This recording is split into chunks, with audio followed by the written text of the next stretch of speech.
जो आज हमारे इनविटेशन पर हमारे यहाँ तशरीफ़ लाए हैं, आप सबका भी बहुत बहुत शुक्रिया, बहुत बहुत धन्यवाद। आप सब जानते हैं कि पिछले कुछ दिनों से, विशेषकर 22 तारीख से और आज 25 तारीख तक एक अलग ही माहौल जम्मू कश्मीर में रहा, विशेषकर कश्मीर में रहा। हम भारत सरकार और हमारे यशस्वी प्रधानमंत्री जी का आभार व्यक्त करते हैं, उनका धन्यवाद करते हैं कि उन्होंने ये G20 जो मेज़बानी भारत को मिली थी, उसमें से एक टूरिज़्म वर्किंग ग्रुप की एक बैठक G20 देशों की कश्मीर में हुई। एक मौका मिला जम्मू कश्मीर को, एक मौका मिला कश्मीर को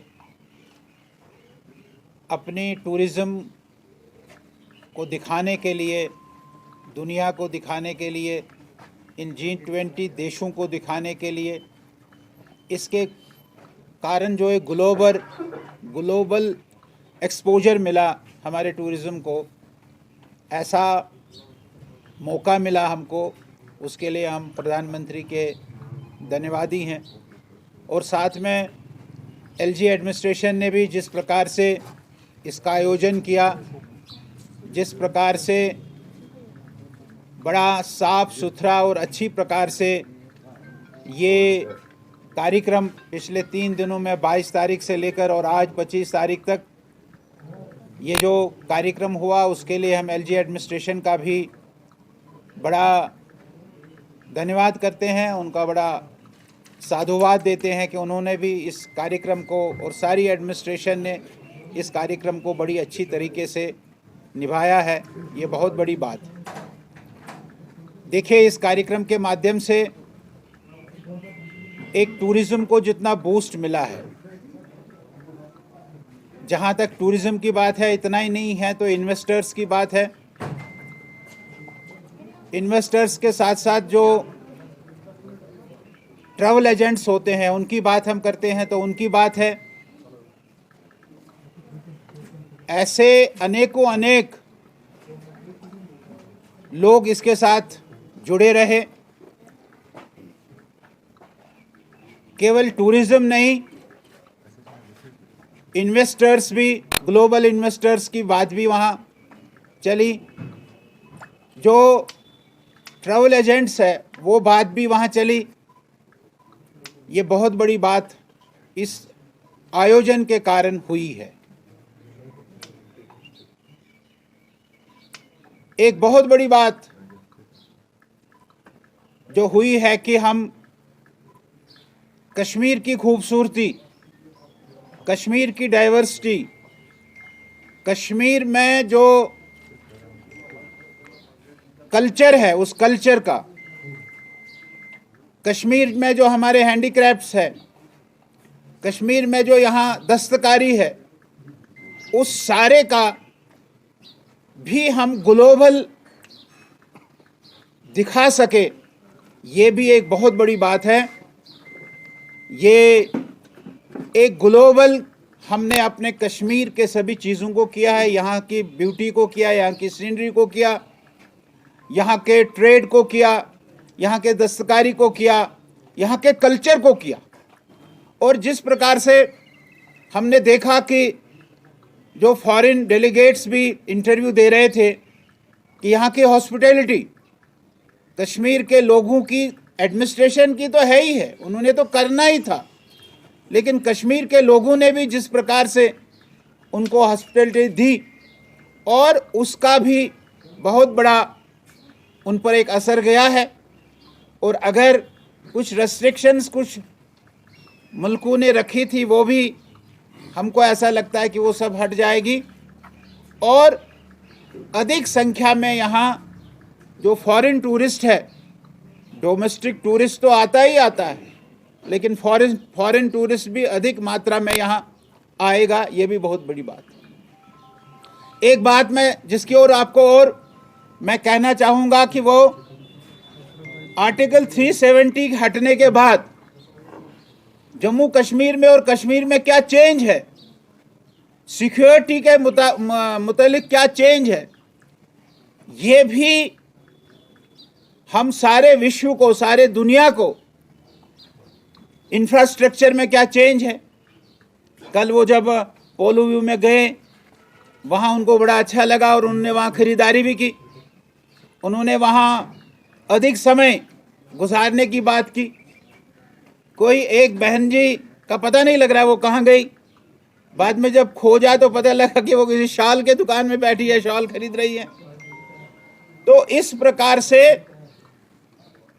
इंफ्रास्ट्रक्चर कैसे बदला है कश्मीर का, कश्मीर में सिक्योरिटी कैसे बदली है, इस प्रकार का भी 370 हटने के बाद जम्मू कश्मीर में क्या चेंज आई है, ये बहुत बड़ी बात जो हम सारे ग्लोब को, सारे दुनिया को हम बताने में कामयाब हुए हैं। ठीक है, कुछ हमारे ऐसे मुल्क हैं जो अच्छा होने के बाद भी अच्छा उनको दिखाई नहीं दे रहा है, वो अच्छा देखना नहीं चाहते।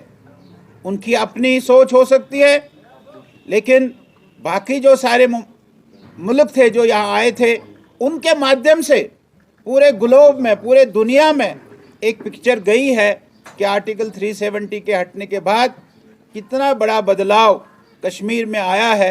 ये इस समिट ने उसमें किया है। मैं एक बार फिर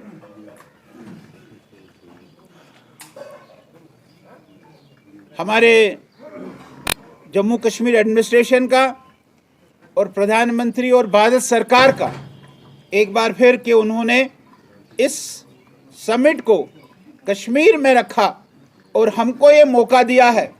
वैसे 56 प्लेसेस पे होना है, लेकिन उन 56 प्लेसेस में मैं कश्मीर को चुना गया। ये बहुत बड़ी बात है, ये बहुत बड़ा चीज़ है।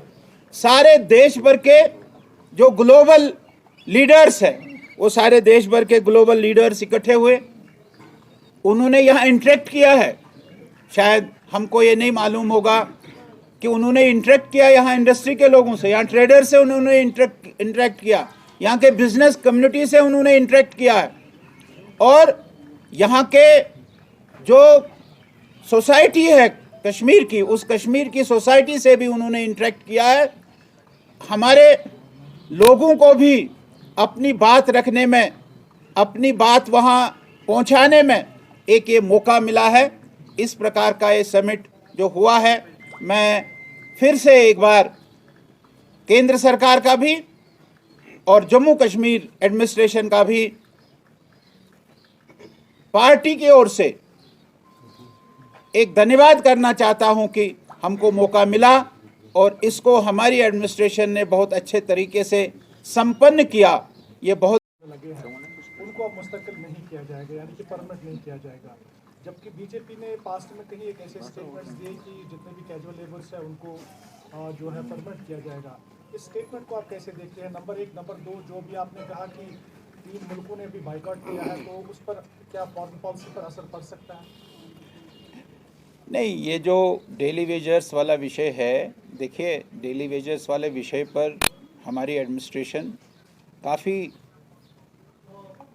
आगे सोच रही है। ऐसा नहीं है, आपने देखा कि मिनिमम वेजेस, ठीक है मिनिमम वेजेस कम रखे गए हैं, लेकिन मिनिमम वेजेस 9,000 रुपये मिनिमम, जो अनस्किल्ड था उसको 9,000 कुछ रुपये उसको मिले, जो सेमी स्किल्ड था उसको कुछ और ज़्यादा मिला है, और जो स्किल्ड था उसको और ज़्यादा मिला है।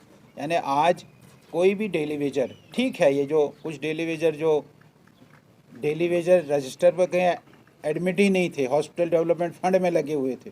अब हॉस्पिटल डेवलपमेंट फंड में लगे हुए लोग भी अपने आप को डेली वेजर मानते थे, लेकिन जो डेली वेजर था, यहाँ भी आप देखेंगे, मैं चर्च लेन में रहता हूँ, वहाँ एस्टेट मुलाजिम हैं। हमारे यहाँ भी 2-3 एस्टेट मुलाजिम काम करने के लिए आते हैं दिन में। मैंने उनको पूछा, उन्होंने कहा जी हमको 4,000 कुछ मिलता, 6,000 कुछ मिलता था, अब हमको 9,000 मिलता है। तो वो एक चीज़ हमारी सरकार ने की है, हमारी एडमिनिस्ट्रेशन ने की स्किल्ड, सेमी स्किल्ड और अनस्किल्ड इनको किया है। हमारी ये मांग है कि भाई इससे ये बहुत कम है, इसको आप सेंट्रल गवर्नमेंट की वेजेस पर लाइए। लेकिन उसके अतिरिक्त भी जो ढेर सारे मुलाजिम हैं, जैसे मैंने कहा कि कोई एचडीएफ में है, हॉस्पिटल डेवलपमेंट फंड में है, कोई कहता है कि मैं किसी स्कीम के तहत लगा था, स्कीम ख़त्म हो गई तो नेचुरली वो ख़त्म हो गया है, ऐसा नहीं है। और इन मुलाजिमों के साथ रहबरी खेल है, रहबरी जंगलात है, एनवाईसी वाले हैं, ऐसे बहुत सारे प्रकार के लोग हैं, बहुत सारे प्रकार के मुलाजिम हैं। सरकार को एक लीनियंट पॉलिसी लेकर इनका जो जेन्युइन लोग इनमें से है उनका कोई ना कोई समाधान करना चाहिए। मैं चीफ सेक्रेटरी के स्टेटमेंट के साथ अपने आप को जोड़ना नहीं चाहूँगा।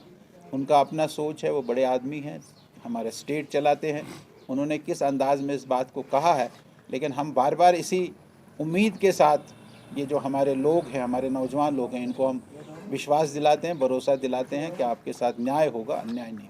अशोक जी, फॉरेन पॉलिसी में कोई फ़र्क नहीं पड़ने वाला इन तीन मुल्कों से, ऐसे कोई मानना है ये जितना भी डेवलपमेंटल